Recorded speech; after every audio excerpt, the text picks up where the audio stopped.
Hello, lovely friend. I am Dr. Mary Barson. And I'm Dr. Lucy Burns. We are doctors and weight management and metabolic health experts. And this is the Real Health and Weight Loss Podcast. Good morning, lovely friends. Dr. Lucy here. How are you on a spectacular Tuesday morning? Well, it might not be that spectacular depending where you are, but you know, mindset is everything.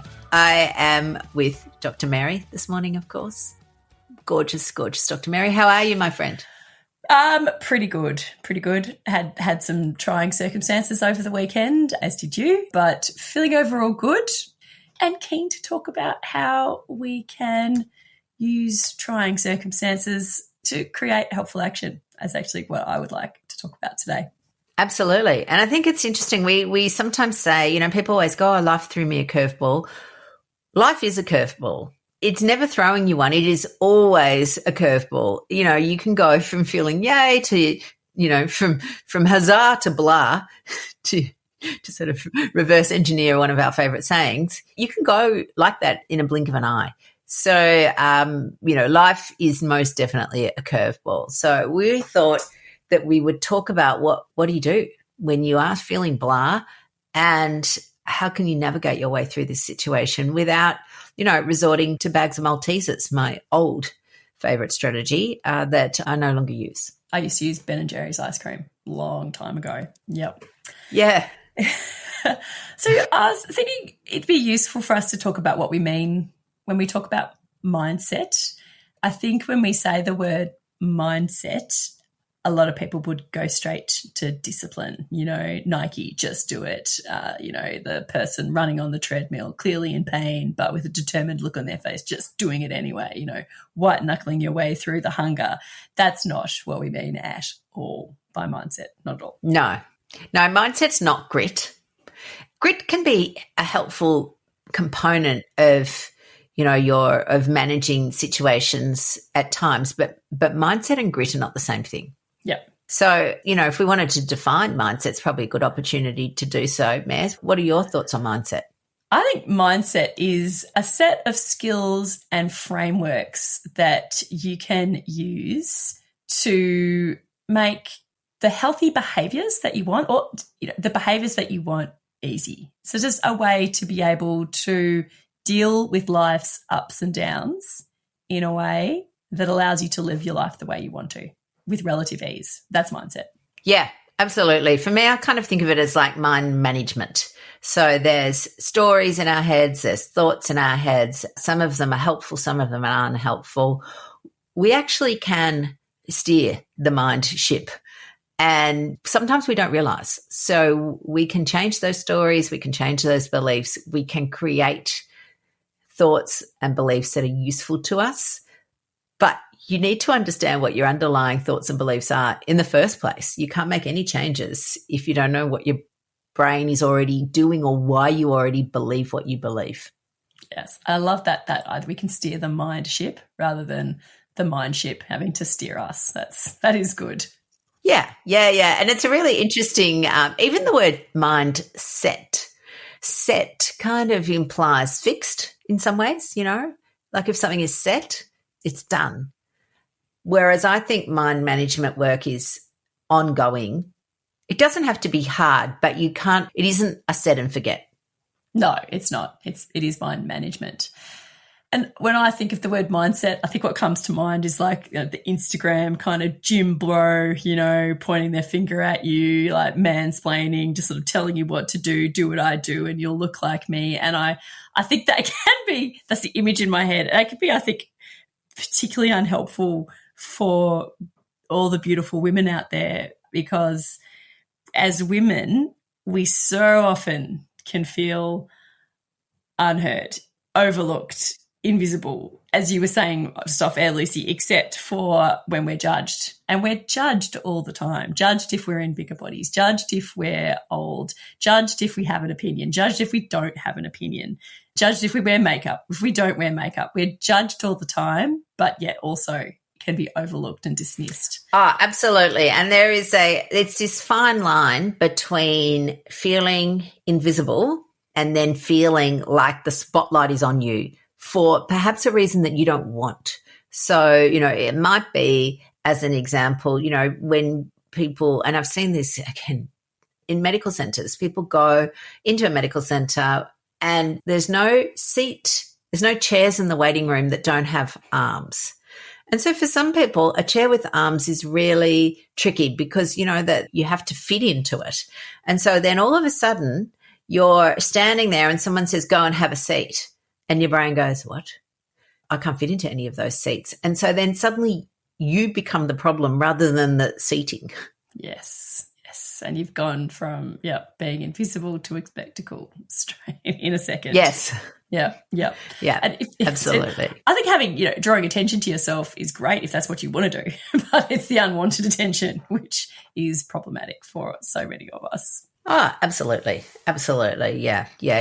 People want to just feel included. They don't want to feel excluded through either invisibility or being made to be the center of attention for reasons that they don't want to be the center of attention for. Absolutely. So as women in this world, we can often have more of these sort of setbacks, I suppose. But life, as you said, life is a curveball. Like, setbacks are just going to happen all the time. And what we want to talk about today is those useful skills that you can practice to be able to turn setbacks into something helpful, something that's empowering instead of disempowering. It is really doable with just the right skills. Totally.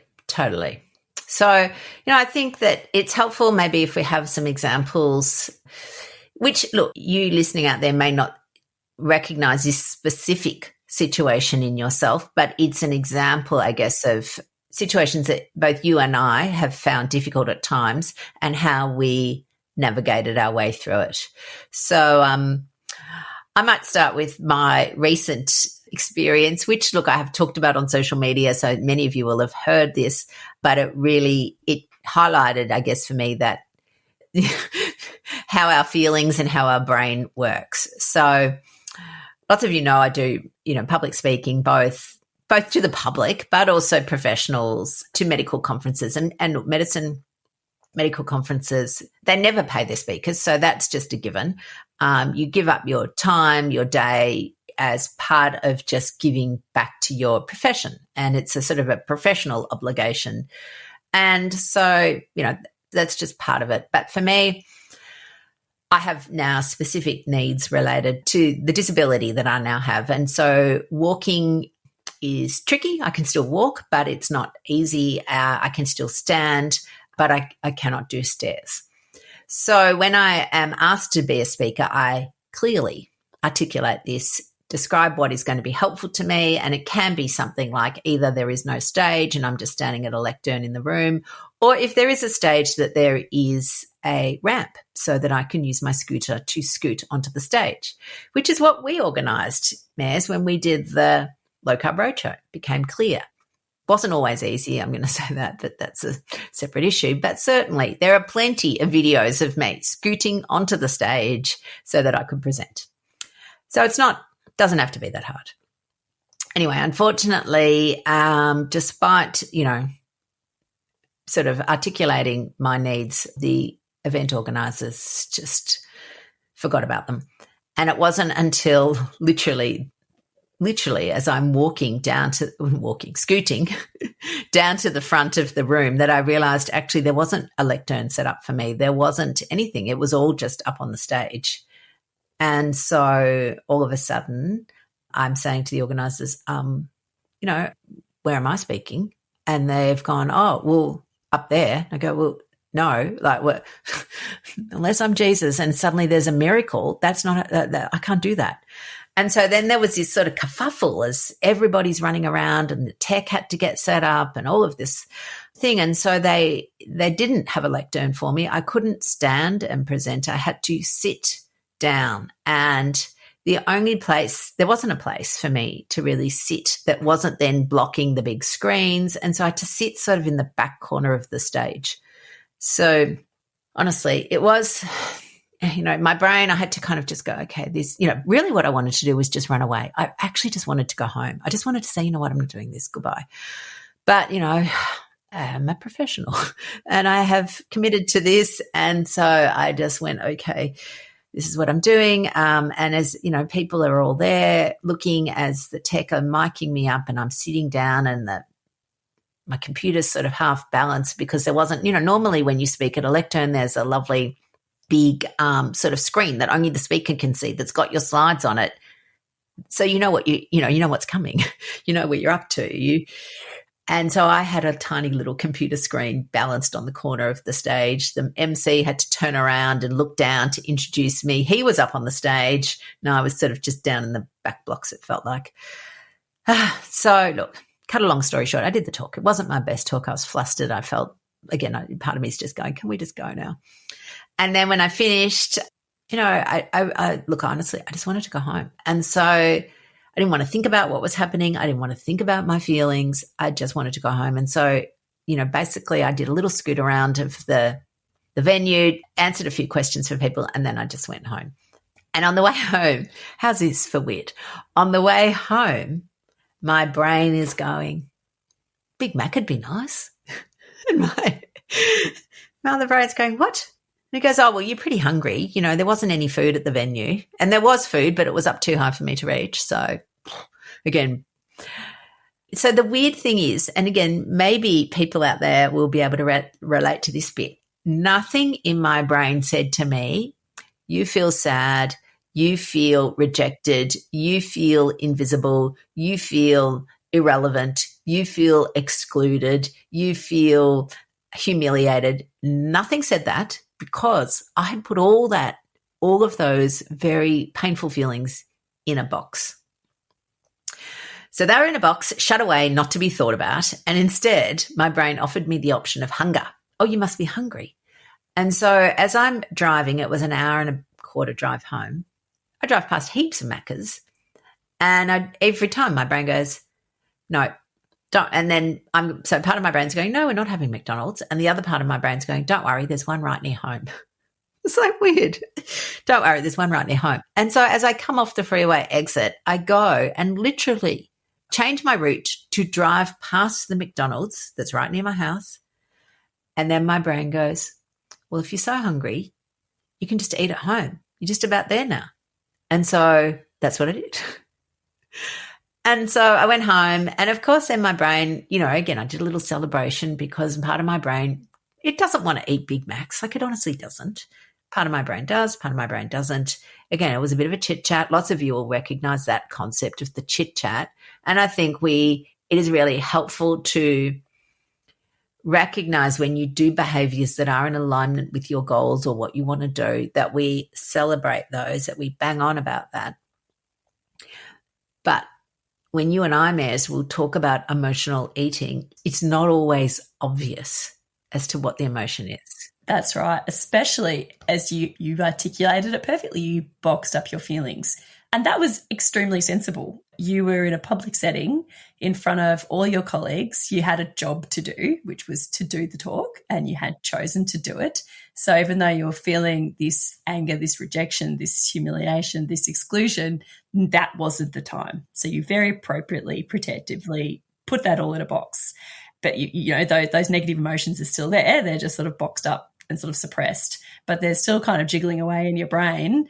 And our brains, thinking machines, brains just want us to feel safe, and they want us to be safe, to feel good and to be safe. And from our brain's point of view, if we feel good, it's the same as being safe.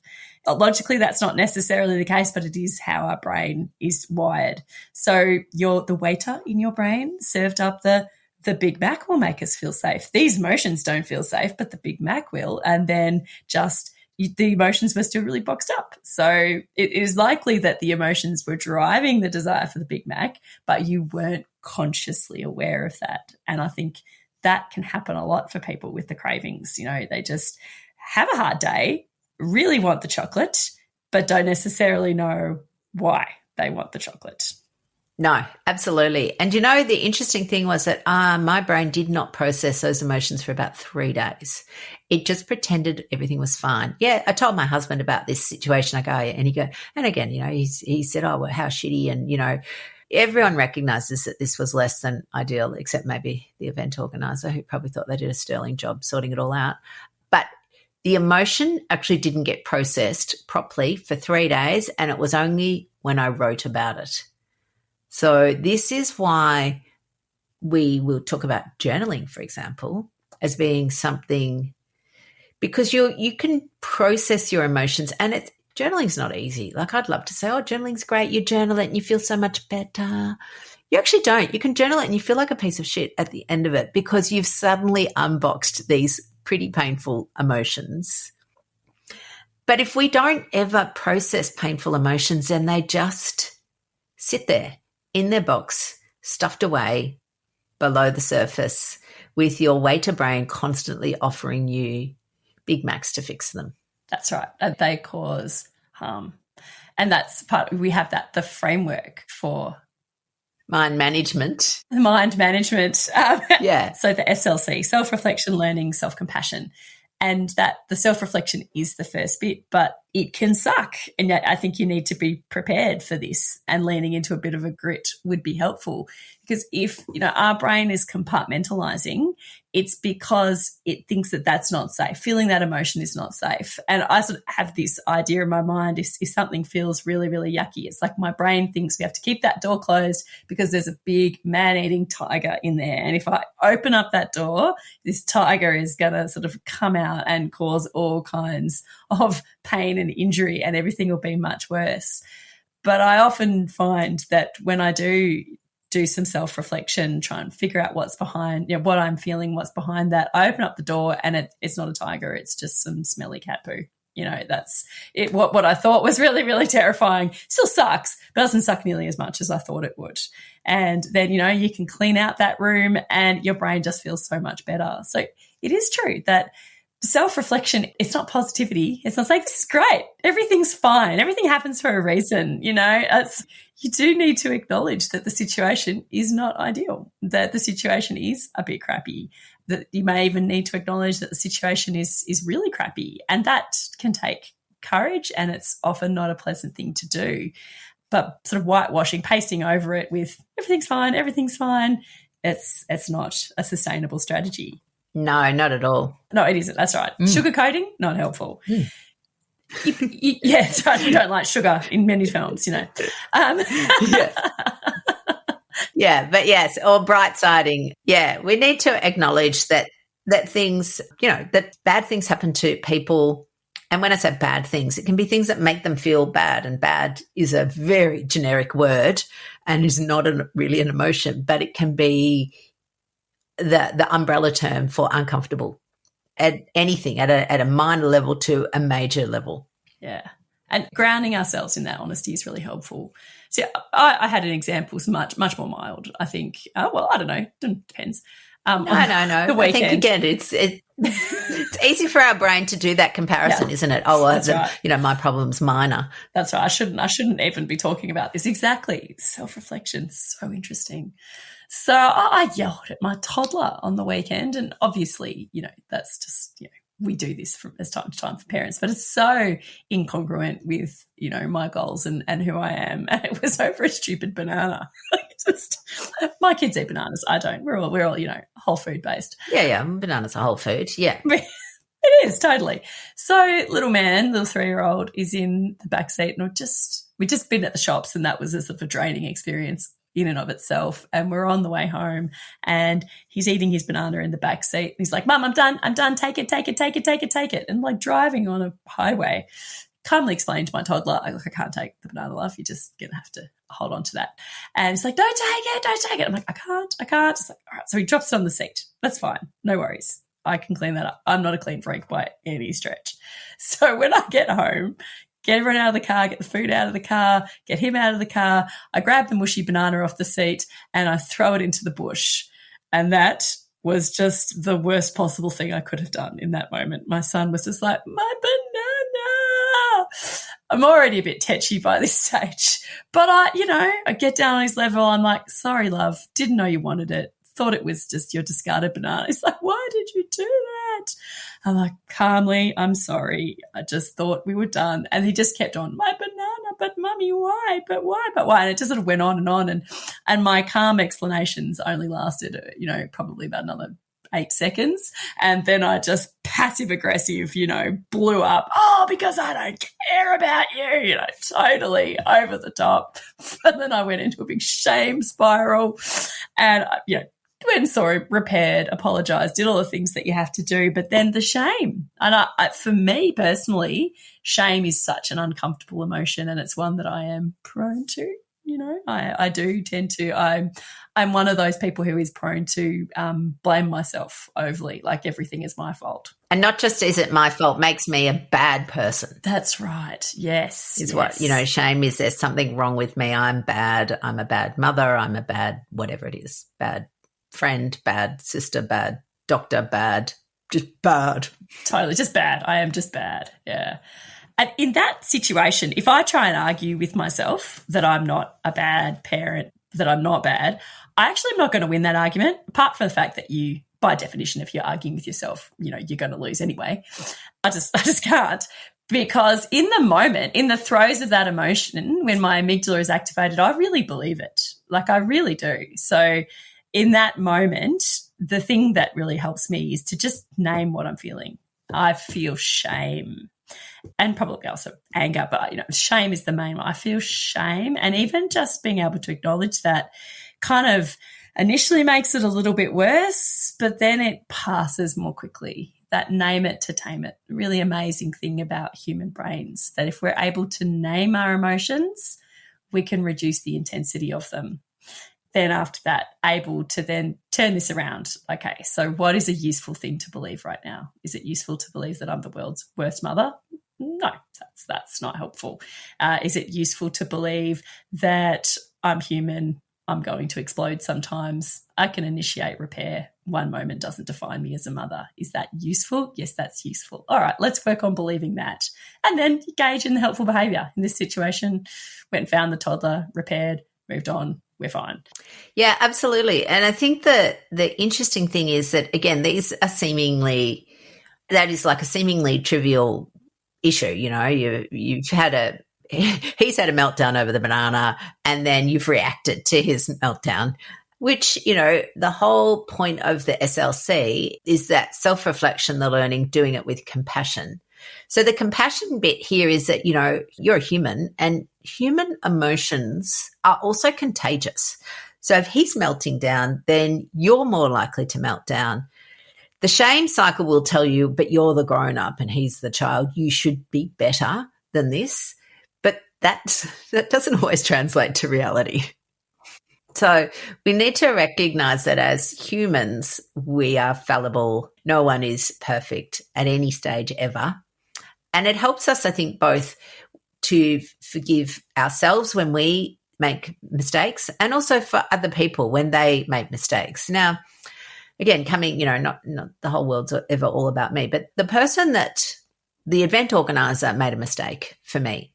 I know they didn't do it on purpose. They're not a bad person. They're not out there to get me. They're not thinking, oh, how can we, literally trip Lucy up. They're not doing any of that. So I understand that was a mistake. For me, what it is just highlighting that what they need to do, and again, I don't know, by the time that this comes to air, hopefully they didn't do what you did with Max. They haven't repaired. So they haven't contacted me and said, we're really sorry. I've contacted them and let them know my experience. I'm waiting on a reply. Again, I only spoke to them yesterday, so hopefully they'll reply today, and hopefully they'll repair. And then we can I can put that box. It doesn't need to be boxed up, because the box will be empty. I don't need to box away the emotion. They will repair. I will go, okay. Yes, I'll make steps to make sure that experience doesn't happen to me again. But, at the end of the day, I think unless you're dealing with a psychopath, and I mean that like a proper psychopath, not just a person when people use it, like a psychopathy is when people that they have no empathy, they don't have emotion, they can't relate to other people, they don't feel guilt, they don't feel shame. Those emotions they're devoid of those. So And the majority of us are not dealing with psychopaths, and the majority of us aren't psychopaths. So again, this is where whenever we feel an emotion, I think, oh, good, that just validates you're not a psychopath. That's a very useful belief. It's helpful. Yeah, sure. It is. So we can always come up with beliefs that can be helpful for us, but recognizing that the processing of emotions is really important. And there is a time, like when my eldest child was really little, where if I had done something similar, as all people do, as all parents do, I wouldn't have been able, didn't have those skills to recognize the emotion, to do that, the reflection, that learning, that self-compassion. And I absolutely used Ben and Jerry's ice cream. In fact, I would wait until she'd gone to sleep or until she was otherwise occupied, go and sneak the ice cream into the bathroom because it's the only door that locks in the house reliably. All the other locks are a bit iffy. Lock the door, sit on like the bathroom floor or on the edge of the bath and eat the ice cream because it helped the emotions feel better. And that was absolutely incongruous with my goals. I knew that it was unhelpful, knew that it was feeding my insulin resistance, it was making my PCOS worse, it was making my weight worse, all of these things. I was doing it anyway because it was a way to deal with the emotions. I'm very pleased to say that with a few mindset skills, I don't need that anymore. My brain might still, hey, you know what would make you feel better? Ice cream. But I don't necessarily need to accept everything my brain offers me. No. And you know what? I think the third, like we talked a bit about compassion, I was saying this to somebody the other day that if, let's say on the way home, let's say I had the Big Mac, then the compassion comes with the, okay, we had this because we were looking for a way to make us feel better. And in the moment, this seemed like a reasonable option.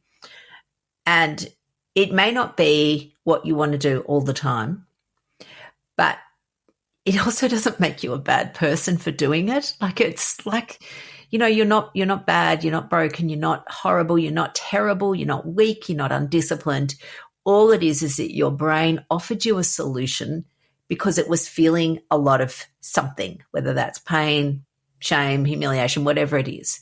So when we do this as part of the self-reflection, it's not always easy because sometimes we have to kind of go, okay, well, I did something that I wish, that I regretted maybe. And because, again, we don't want to necessarily admit that we did something we regret, and regret is another painful emotion, we won't even do that. We would just go, oh, well, tomorrow's another day. I won't do that again. And it's like, okay, well. Numb denial. Yeah. Beating yourself up about it isn't helpful because that means we will never do self-reflection because it's too scary. When I say scary, it's scary for our brain because it thinks it's going to be berated. It thinks it's going to get told off. It thinks it's going to be told that it's useless or hopeless or terrible or whatever. So we recognize that we've done something. There is always a driver for that behavior, and it is usually around the brain trying to make you feel safe. And what we want to do is develop the skills, these, what we, mind management skills, to make choices that are different to the ones we've always made. Yes. That self-compassion allows you to walk that line between absolutely berating yourself, I'm useless, I'm hopeless, I know I couldn't do this, or just ignoring it, pretending it didn't happen and not processing it. There's that middle path that we need to be able to walk down, and we practice with mind management skills. Absolutely. All right, lovely friends, this has been a deep and meaningful episode. This. Yes, it has.